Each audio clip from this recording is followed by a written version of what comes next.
Good morning, everybody, and welcome to the April 11th, 2018 YourLIVINGBrand.live show. It is a wonderful day today, and we have a wonderful guest. For those of you who do not know me, my name is Ben Baker. My company is Your Brand Marketing, and 9 to 5, Monday to Friday, what do? We help our clients by consulting, by providing workshops and keynotes on brand, message, market, vision, and value. We're corporate storytellers. We help you engage your audience, and we allow you to tell a story that people are going to connect with, that people are going to engage with, that people are going to understand, and people are going to relate to. And that's the important thing. It's being able to have people find you valuable. It's when people find you valuable and they understand what you do and why you do it and why it benefits them, they're going to do business with you. And they're going to trust you, and they're going to want to keep doing business with you, and they're going to want to refer you to other people. It's about not being a commodity. And that's what this show is about. It's about finding out from other businesses, what do they do and why do they do it? Because every business is unique. Every business has a story to tell. Every business has the ability not to be a commodity. I don't care if you sell hammers or what. Every company has something that they do that's unique, that's different, and it speaks of their value to a particular audience. You're not going to be able to serve everybody. Even Coca-Cola doesn't have 100% market share. Speak to the audience that cares about you. Speak to the audience whose problems you can solve, and you will be their champion. Now, this week, we're going to speak to Jean. Jean has a company called EME Consulting, and they have just come back from 6 years in China, and they've just redeposited themselves back in the United States. What does Jean do? Jean helps companies and senior level executives move into the Chinese space and be successful, because there is a lot of miscommunication and misunderstanding of cultures between what North Americans expect and what the Asian markets expect. And there's the nuances, and it's the nuances that make us interesting and exciting. And Jean, having lived in both locations and having done business in both locations, is uniquely qualified to help people make that transition and help make businesses from North America successful in the Asian markets. So I'm going to let Jean tell his story, and I'll be back after the interview. Talk to you soon. Jean, it is great having you on the show. Welcome from LA. How are you today? I'm doing good, Ben. Thanks for having me. Hey, it's always great to have, fellow like-minded people on the show. And you know what? You have a great story to tell. So I just want to make sure that my audience, understands how great your story is, because that's what the show is all about. The show is all about, how are you unique? What makes you different? Who are your clients? Why do they care about you? What's your story? So, Jean, why don't we get right into it? Why don't we get right into it and just let you tell me the story about, because you've just moved back to the States in the last, number of months, I guess, or a year or so. And Tell me where you've been, tell me where you are, and tell me where you're going. Yeah, well, that's one of the reasons I'm so excited to be on your show, because I am what they call a bootstrapped entrepreneur. So I've been aren't all entrepreneurs bootstrapped in the beginning? Especially ones like us, which is more of a lifestyle business where we're trying to coach and help other people. Right. But my story is I've basically been doing business in China for the better part of the last 20 years. Mm-hmm. I was born and raised in Atlanta, Georgia. So I may still have a little bit of a Southern accent, but you can tell that I am an American. But I happen to also speak fluent Mandarin Chinese. And what that enabled me to do when I was in China is be able to communicate effectively as if I were a local when I was working with the local people in China. Now, just a little bit of insight, my ex-wife is Taiwanese. Mm-hmm. My current wife is actually from mainland China, even though we met in the US. So I have a really deep understanding of what Chinese people value and what their culture is like. So what is my story? My story is basically, my story is composed of always two parts. It's where I came from to reach this point in time, talking to you, and where I'm going from here. And I think the compelling part of a story is if where you came from and where you're going kind of align, and there's a consistency in that message. Absolutely. So based on my 20 years of experience in China, I take a look back of something that happened 6 years ago. So what happened 6 years ago? 6 years ago, I actually had my first what they call expat assignment. Expat, basically, for people who don't know, it means expatriate. But what happens is it's a term that's used when a foreigner is assigned by their company to live and work in another country. Right. So I was employed by a German company, and they assigned me to be based in Shanghai to be their Asia Pacific sales director. Mm-hmm. Now, the really interesting thing is I'm discovering my own brand and my own story, is when I relocated to Shanghai in 2012, I thought I was the China expert. I had had over 10 years of experience working in China. I was married to a Chinese, so I dealt with the interpersonal relationships of as deep as you can be. I had a business degree. I had an engineering degree. And I didn't think there was anything anybody could teach me 6 years ago when I landed in Shanghai. And over those... I'm guessing you were wrong. Well, yes, I was wrong. And what I discovered is even though I spoke the fluent language, I understand the culture, and I had over 10 years of experience, there were certain things that I lacked. I lacked awareness, which includes self-awareness and cultural awareness. I was myopic, which means I kind of thought nobody could do my job better than me because of my unique qualifications. And there's a term that was coined by Donald Rumsfeld. It's called unknown unknowns. And when I look back, there were a lot of things that I did not know. So fast forward to today. And so when I was in China and I started my own business, I was helping Chinese people understand how to be successful outside of China, or what we called successful on a global stage. Sure. Now that I'm in the US, I've rebranded my business, which is kind of what your expertise is. And now I'm focused on helping people understand how to do business in China, but not just generally speaking as a consultant or as a market analyst or helping you find the right partners. I'm specifically focused on what could be described as a China expat. Or more broadly, these are decision makers that have significant business exposure to China. What are the things that they don't know? Where is a lack of cultural awareness and self-awareness potentially going to hurt their ability to develop the long-term partnerships and relationships and guanxi connections that they may need? And how do they develop empathy for people who basically don't believe the same things they believe? If you ever looked at Hofstede, who has measured every country on cultural dimensions, and you look at the charts on uncertainty avoidance and power distance and all of these things, you're always going to see that China and the US is always on opposite ends of the spectrum. So why is that? It's cultural. Okay, so it's strictly the culture that that's the main driving factor. Well, culture is the term that we would use to describe it.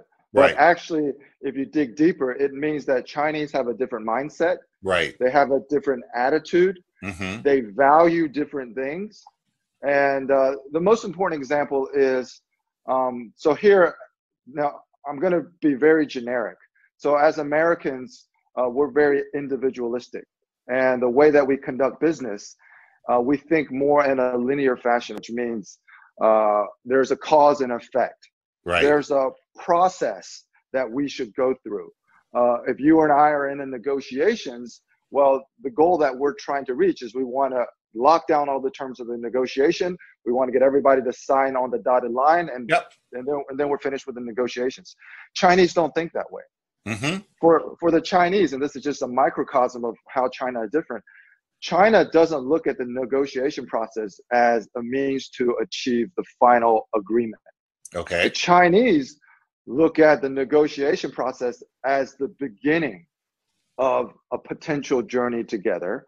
Right. They look at the negotiation process as the vehicle for us to begin to develop our guanxi, which is our relationship. Right. And then once the contract is signed, for the Chinese, it's just the starting point, because anything can change after that. The Chinese rarely will think, okay, if you violate the terms of the contract, then I will have a legal recourse to take you to court and try to get some compensation. That's not how the Chinese people think.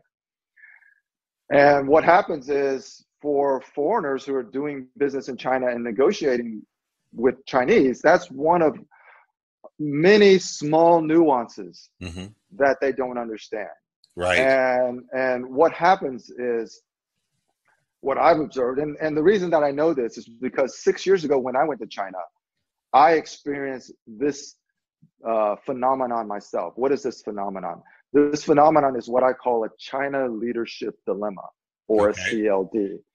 And China leadership dilemma is kind of analogous to the innovator's dilemma, which Clayton Christensen, a Harvard business professor, was explaining why successful companies fail to react to disruptive technologies or faster moving innovation when they've been successful. And that's because it's hard to change something that's worked for you. Right.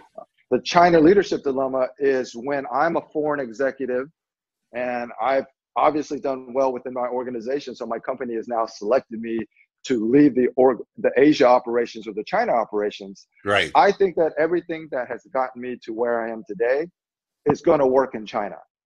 And what I realized in my own story is, guess what? No, it doesn't work. In fact, it can cause you to actually make the wrong decisions, saying the wrong words, have the wrong perception of the people that you're communicating with. And we call that a China leadership dilemma. And I'm trying to help foreign executives who are doing business in China or working in China try to solve those problems, avoid the CLDs.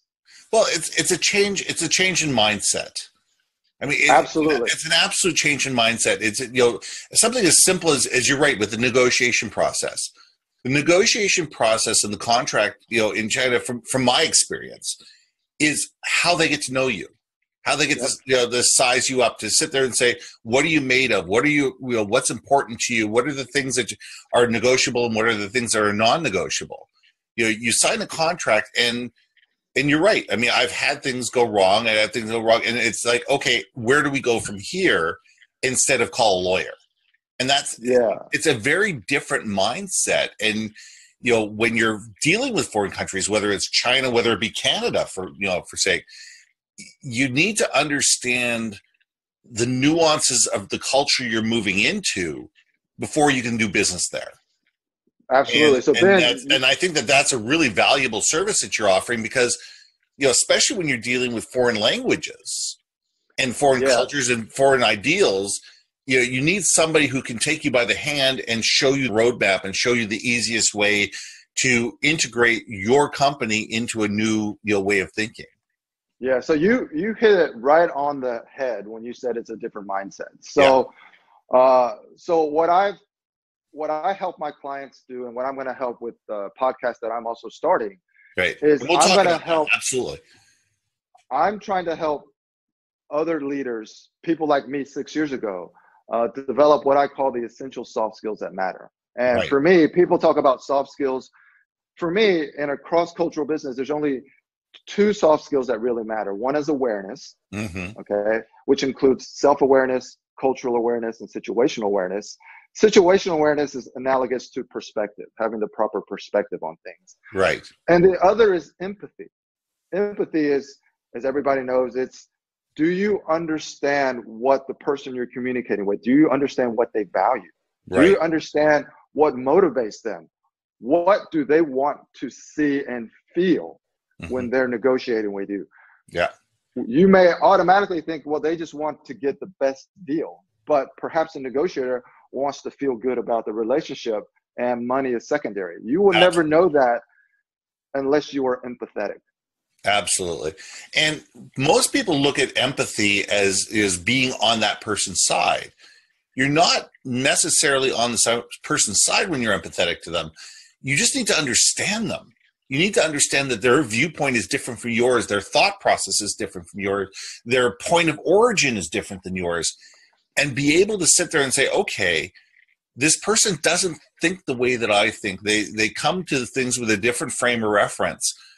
It doesn't make it right. It doesn't make it wrong. It just makes it different. So when I'm talking to them, when I'm negotiating with them, when I'm interacting with them, I need to keep the thought process in mind that my attitudes and my ideas and my thought process is not the way that everybody thinks. And I think that's what makes people successful, whether you're dealing, across the street or if you're dealing across the world.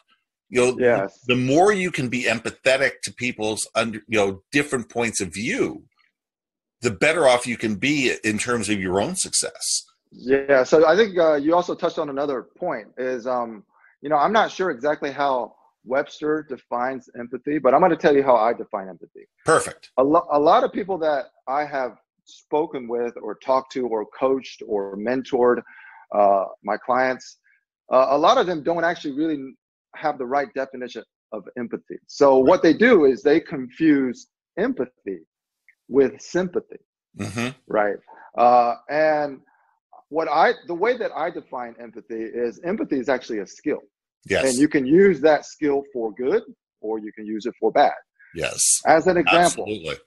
A lot of fraudsters are very empathetic to what senior citizens and elderly people care about. Right. And they devise scams to try to cheat them out of their money. That's empathy being used for the wrong purpose. Right. So when I say these essential soft skills that matter, empathy and awareness, these are things that you develop. And most people will say that there's really no way to learn how to develop empathy. There's really no way to teach empathy. And that's true. I would agree with that 100%. So that's why people have to develop a greater awareness of where they're at. So when I begin a coaching partnership with a client or when I'm talking with students, we really focus on two things. We focus on one is imagination. Right. And the other is purpose-driven curiosity. Gotcha. So I'll give you the perfect example. A lot of people who say, well, I just don't have empathy. I don't know how to empathize with other people. Sure. I think they just don't understand what empathy really is. Imagine when you're in a movie theater and you're watching a movie, and it's so easy to empathize with the characters on the movie. When they're sad, you're sad. When they're excited, you're excited. Sure. You can almost feel what that character on the silver screen is feeling. Absolutely.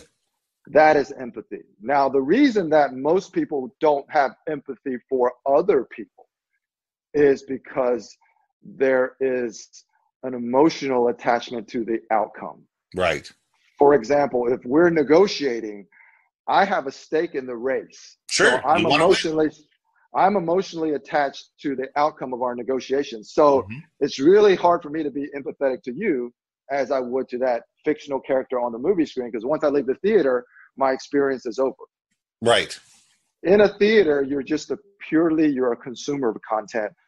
In a face-to-face negotiations, or even if you're an expat manager and you're leading your local employees, you want them to do well for you to look good, for you to succeed. So it's hard to be emotionally detached from having empathy with that person. So you have to start with, how do you focus your imagination on what they value, independent of what you feel yourself?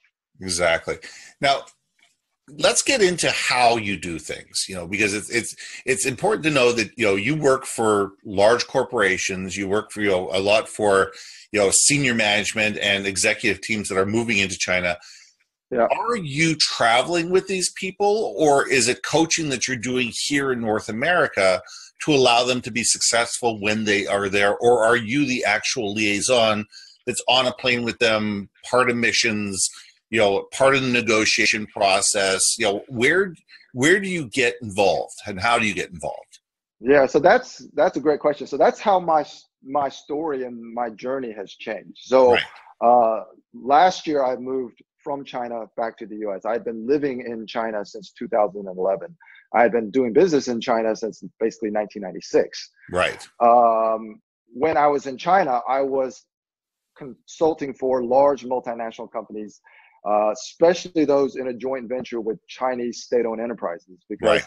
I was one of the very few people who who spoke the language and could communicate effectively on both sides. So I could Sure. help them kind Yeah. of bridge that cultural divide. Now that I'm back in the US, my focus isn't so much taking on clients in a classical sense where you hire me and I help you in a certain situation. What I'm trying to do is I'm trying to kind of build the foundation of my what we call a product service ecosystem. Okay. So the focus of this year, so the focus of last year when I first came back was just rebranding.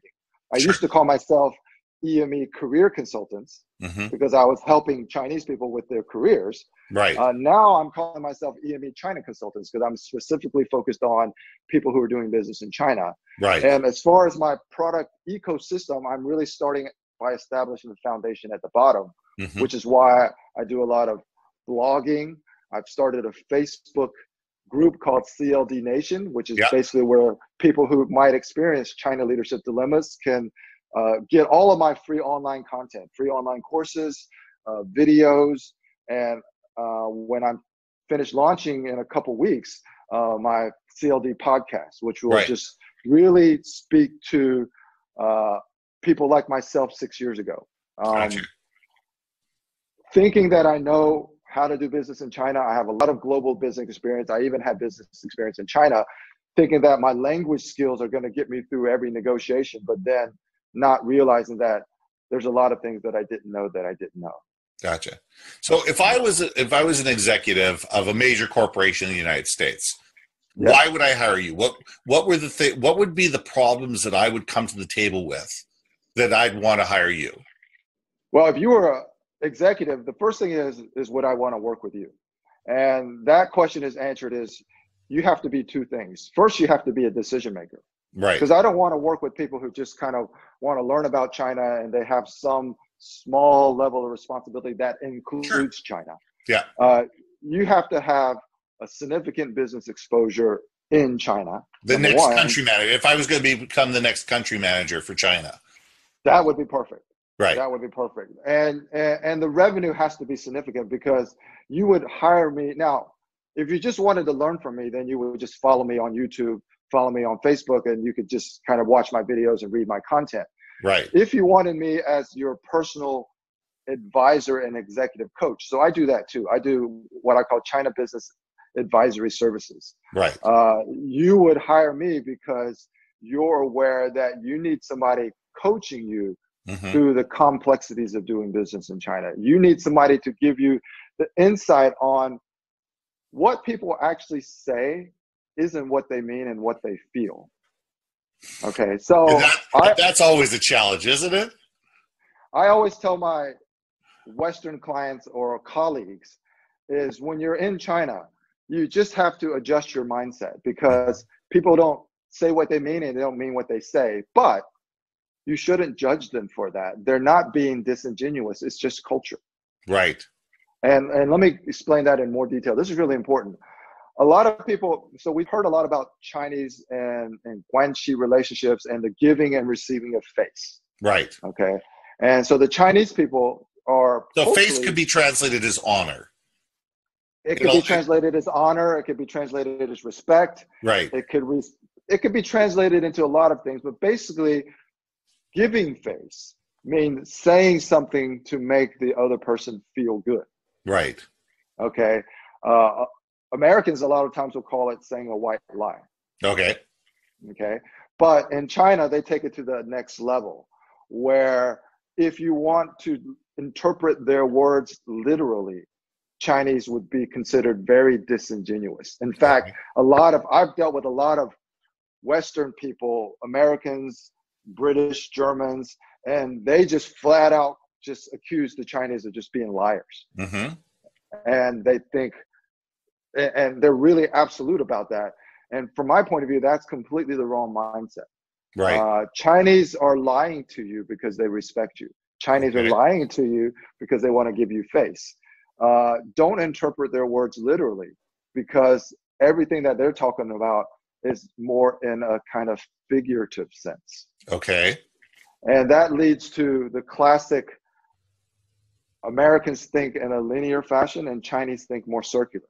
And I think that's a great way to picture it, because what most foreigners, the mistake that most foreigners make is they react to what is happening or what they perceive on the surface.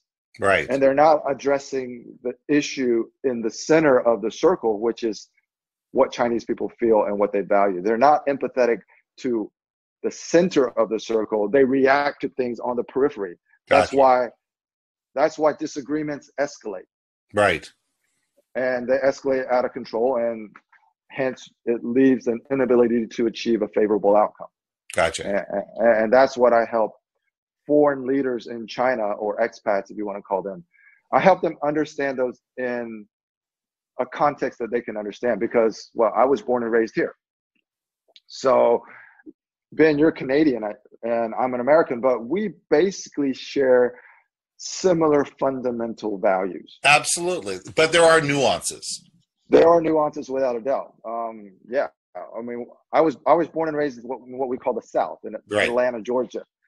My first foreign assignment in 1994 was to Toronto, Canada. I was based in Very Mississauga. different. I was based in Mississauga, helping a Japanese company establish their Canadian branch office. And, just my Southern accent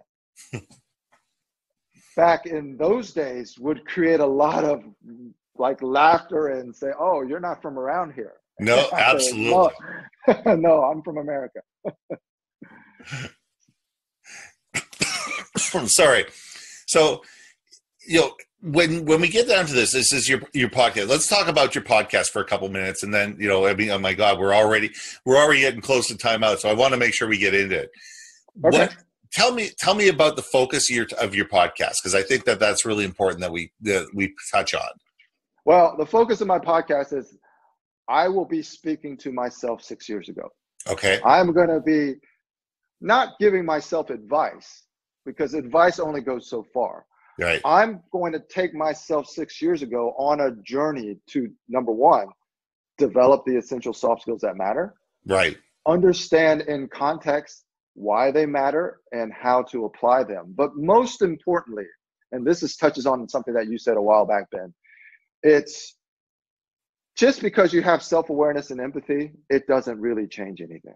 It depends on what you do with it. So the next phase of what I call it a journey towards being a master of cross-cultural performance. Okay. And once you develop these skills, it's training. You're developing these skills, awareness and empathy. You need to start making adjustments to what I call your AMA attitude. Gotcha. AMA stands for attitude, mindset, and approach. You mentioned mindset a while back of how important it is in negotiations. Absolutely, it's important. There's two other things that are also important. It's your attitude. Right. What does that mean? That means don't judge the Chinese for being disingenuous. Understand it in the context of Chinese culture, right, and then try to find a different path towards achieving a mutually beneficial outcome. Mm-hmm. And your attitude, mindset, and approach on how you choose to communicate, what you choose to say, all of that in what I teach or what I help people achieve in the podcast, all of that is controllable. Perfect. And people will be able to find that podcast through your website? They will soon. What they can do from the website is know more about me. Right now they can go directly join my Facebook page, CLD Perfect. Nation, and all of the podcasts will be posted there. Wonderful. So we'll make sure all those links are there so everybody can find them. That's perfect. We'll make sure. Okay, so one last question, then I'm going to let you go. Okay. This is a question I ask everybody. Okay. When you leave a negotiation, when you leave a room and you leave the car and you drive away, what's the one thing you want people to think about you and CLD Nation? The one thing, if I leave any negotiation, it doesn't even have to be a negotiation. When I leave any interaction, just a one-on-one like we're having now, the thing that I want everybody to walk away with is I am sincerely and authentically worried about what you care about. Right. I am genuinely trying to be empathetic, and I'm not trying to be self-promotional. I'm not trying to achieve my goal first. I understand that I only succeed if I can help you succeed. And that's the only thing I want. Not just negotiations, but everybody that interacts with me, that's what I want them to feel, that I care. You know, and that's a great thing is the more we can put ourselves in our client's shoes, the more we can help them achieve their goals. We're going to Yeah, have success. You know, our success is based on our customer success. And I think you're along the path of doing some incredible things. I appreciate it, Ben. All right. Hang out in the green room a second. I'm just going to say goodbye to everybody, and I'll be right back. All right. Sounds good. All right. Cheers.